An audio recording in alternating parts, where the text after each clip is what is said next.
ऐसा हम नाजायज बोलते हैं चाचा। तो जब ये हमारे नेता अपना इलाज कराने के लिए एम्स में जाते हैं, हमारे नेता अपना इलाज कराने के लिए बॉम्बे जाते हैं, विदेश जाते हैं, तो ये बताइए जब ये अपने इलाज के लिए अस्पताल नहीं खुलवाए तो हमारे इलाज के लिए कहां से खुलवा पाएंगे।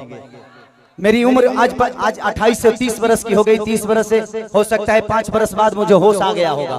25 बरस से तो ऐसा ही देख रहा हूं कि हमारा बिहार में बदलाव कुछ नहीं हुआ है। दारू बंद हुआ है तब वो मिलिए रहा है।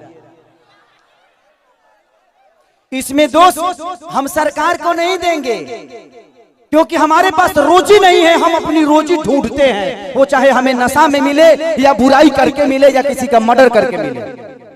हमारे पास अगर रोजी होती, हमारे पास काम होता, हमारे पास किसी का विश्वास होता, तो शायद आज हम भी बेकार नहीं होते। किसी फैक्ट्री में अपने ही जिला में, अपने ही गृह जिला में, अपने ही घर में काम करते। तो जब इंसान बेकार होता है तो वो गलत काम करता है।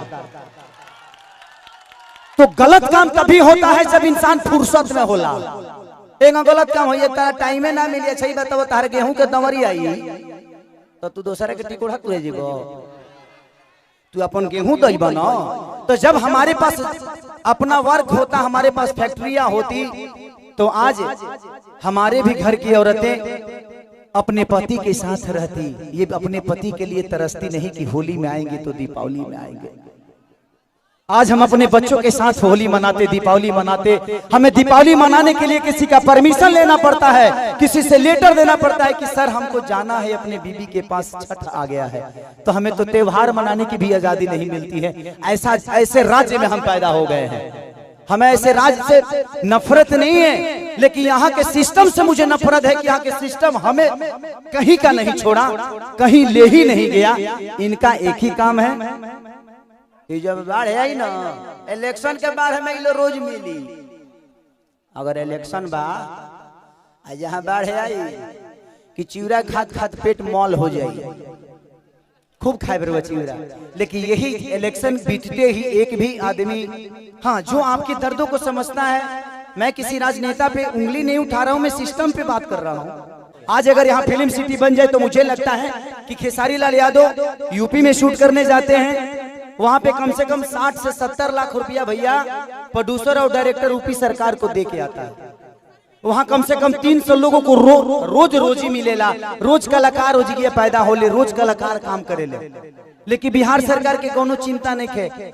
ये बताई खेसरिया चाहे जितना भी संपत्ति बनौले बा बॉम्बे में बनौले बा, अगर वह चीज बिहार में रही तो खेसरिया का सारा संपत्ति बिहार में रही ना, हम अपना परिवार के, अपना भाई लोगों के साथ रहते, तो हमके भी तकलीफ होला। हमके भी अच्छा ना लगे कि हम दूसरा शहर में जाके, दूसरा राज्य में जाके दुगो रोटी कमाता नहीं। हमके शर्म लागेला दूसरा के जगह काम करे में। लेकिन क्या करी, जब हमारे खेत बंजर हो जाए तो घर हर तो दूसरे के खेत में नहीं चलावे के पड़ी हमके। और हमारा खेत बंजर, हम किसान हो के भी इस खेत को आबाद नहीं कर पा रहे हैं, तो गलती हमारी है। गलती हमारी ये है कि हम जब इलेक्शन आता है तो खाली दो फ्रूटी पिए लगे तो बटन दूसरा जगह चल जाता है। ये बताई खेसारी के बेटा बेटी ये बार खेसारी का लगे पैसा बा तो अमेरिका में पढ़ा दिए हैं, लेकिन सबका लगे वो सक्षम तो नहीं खे ना जब अपना बेटा बेटी का अमेरिका में पढ़ाई। तो बिहार में कितना लोग खेसारी बजी, एक गो ना, एक नु खेसरिया बा। ये बताई जे आज भी हमारे बिहार के नेता हैं, यूपी के नेता हैं, सबके अपने बच्चे कोई अमेरिका में पढ़ता है, कोई लंदन में पढ़ता है, कोई मॉरिशस में पढ़ता है। किसी किसान का बेटा कहाँ पढ़ने जाता है, क्योंकि उसकी क्षमता नहीं है। क्योंकि इन लोगों ने अगर यहीं पे स्कूल दिया होता तो इनके भी बच्चे यहीं पे शिक्षित हो जाते। लेकिन इन्होंने जब अपने बच्चे का भविष्य तय नहीं किया तो हमारे बच्चों का भविष्य तय कहाँ से कर पाएंगे। अब ये बताइए कि यूट्यूब पर डाल दी तो लोग कहिए खेसरिया राजनेता हो गए। अब हम अपन दुखों ना कह सकिले।